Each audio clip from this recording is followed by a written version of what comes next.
Are you feeling overwhelmed trying to navigate the world of online entrepreneurship? Are you a female entrepreneur, coach, consultant, or service-based professional struggling to turn your dreams into a sustainable reality?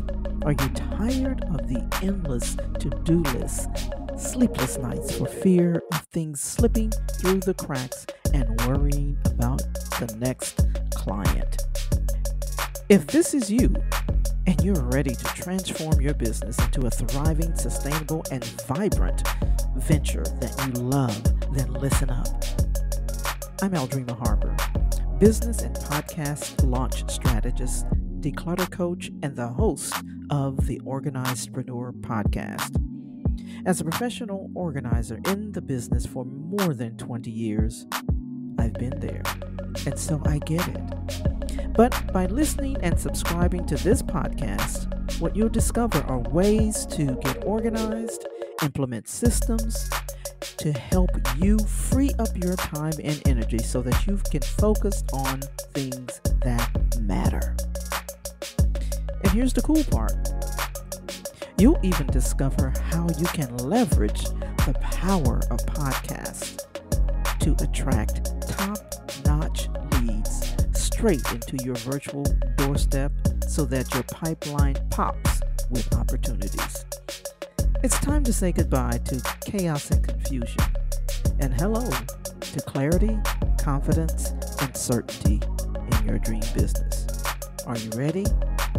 Let's go.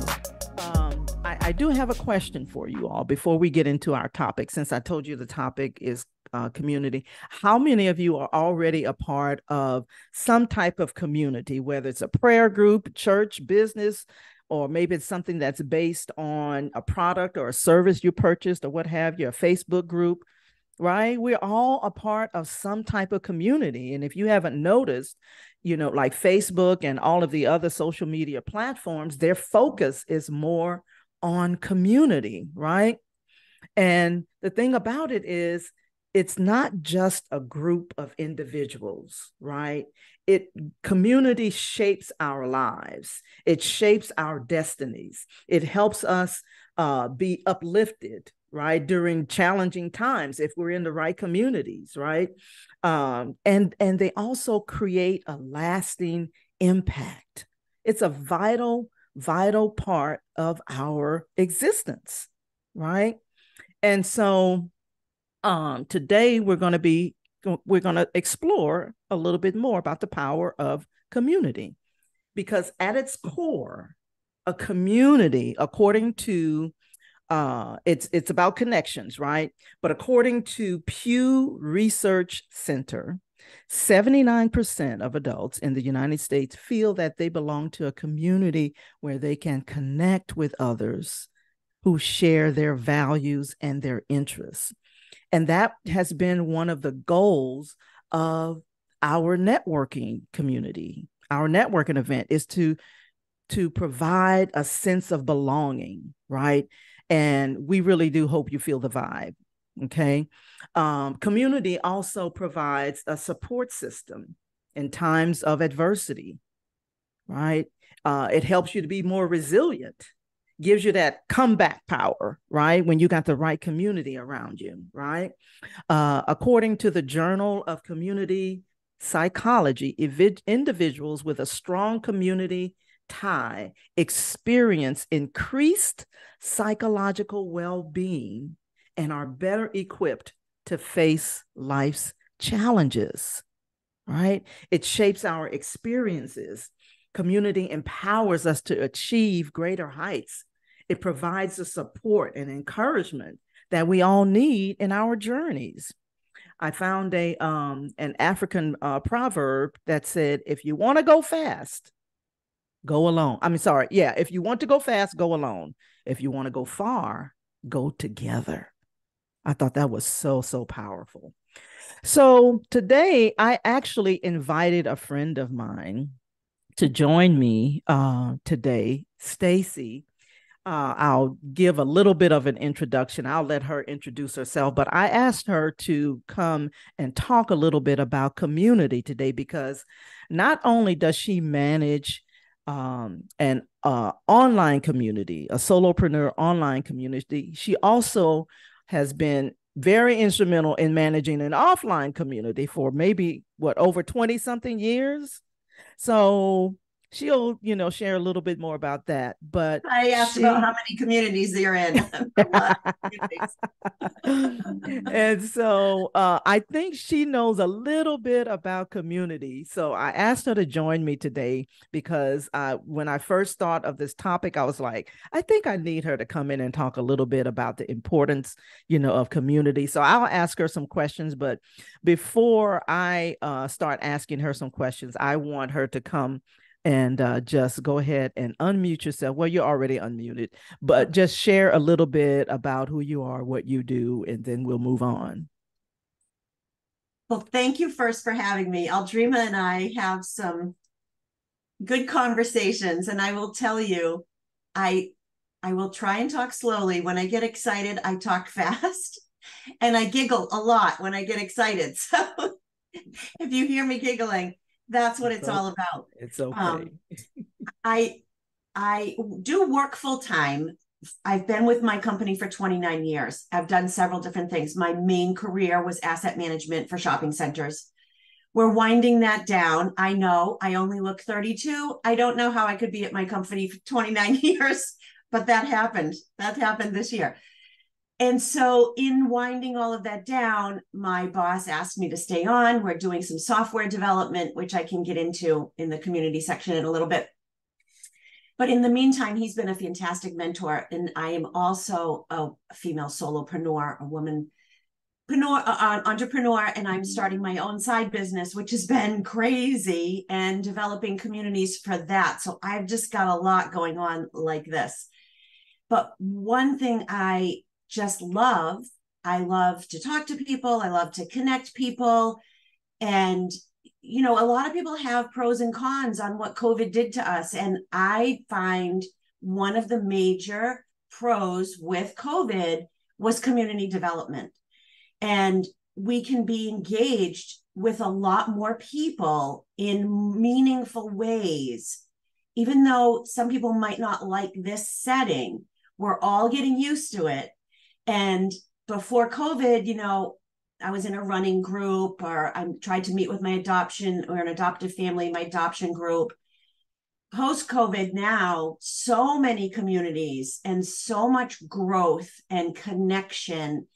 I just find it phenomenal. And if you can embrace this type of a setting to make deep connections is just really amazing.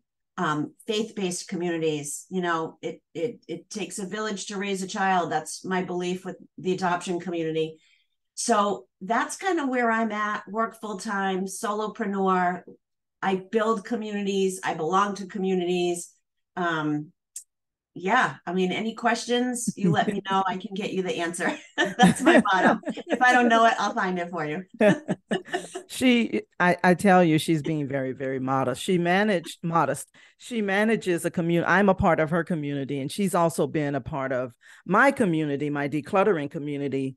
And so, but we met, I think I saw maybe an advertisement or something for solopreneurs, and I joined. But yeah, and so she's being very, very modest. She does a phenomenal job of managing the community. And so, but yeah, so thank you so much, Stacy. So a few questions before we'll move on. Why do you think community is so important? Why do you think it's so important? Well, I can tell you, everybody talks about they take personality tests, and I highly suggest everyone take a personality test if you're going to be a part of a community, because just like in a family, everybody adds something different to a community. Everybody adds something different to a family. I am actually, contrary to what you might see on the screen, I'm actually an introvert. I'm a social introvert. I'm an empath. I'm a huge empath. So there's certain things I can add to a community that maybe somebody who's a very high extrovert would add something different. So if you would take a personality test, I think it's the Myers-Briggs, or I might say that backwards, Briggs-Meyer, that would really help you identify what you could add to a community. because just like in a family or just like in your neighborhood or your church or wherever you go, everybody has something of value to add, and it makes the community so well rounded, and you can mentor and you can grow at the same time. So if you can do that, you can add to a community. It helps you, no man is an island. It helps you be a part of something. My kids, I'll tell you very quickly, I've always taught my kids, think globally. One of my children is in the military, is overseas regularly, producing global effort, which I'm so proud of.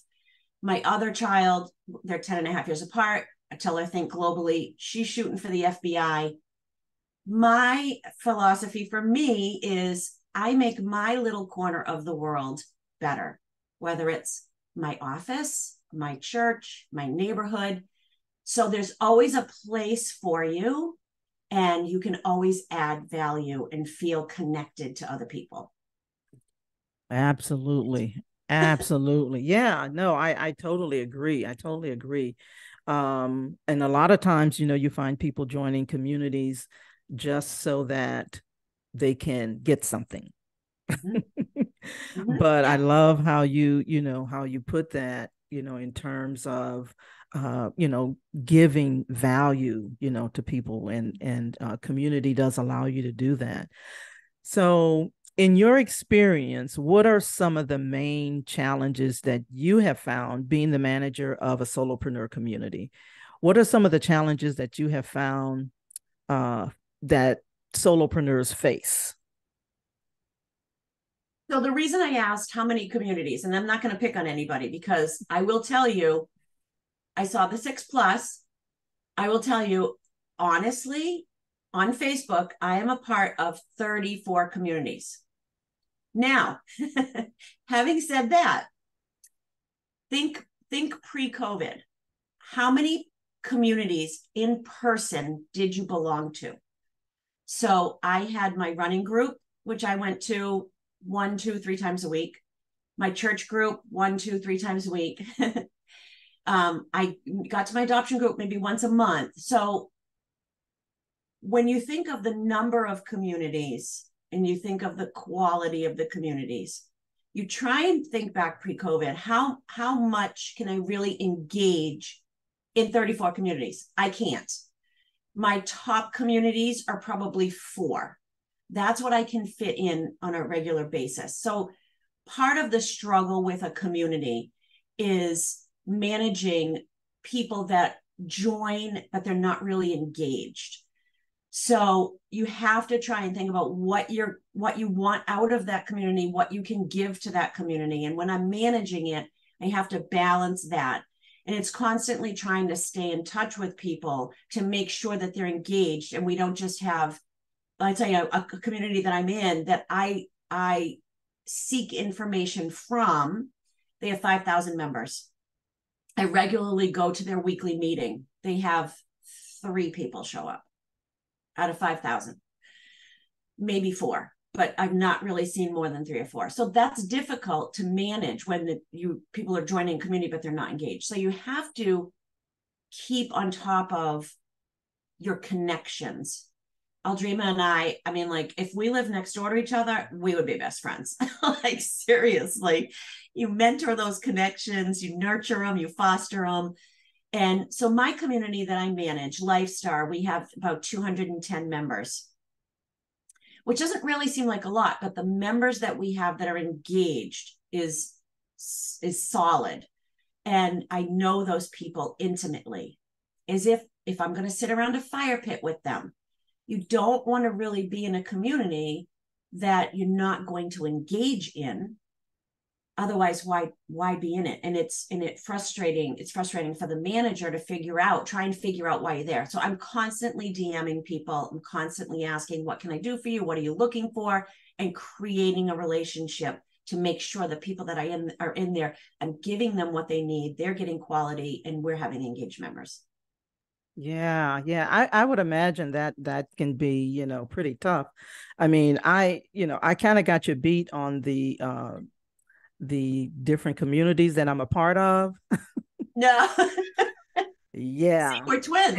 But the thing is, quite a few of them are based on maybe a software or something that I purchased, and so Right. I'm a part of that community. And if anybody knows me, they know that I love technology and gadgets and software and all that kind of stuff. So that has been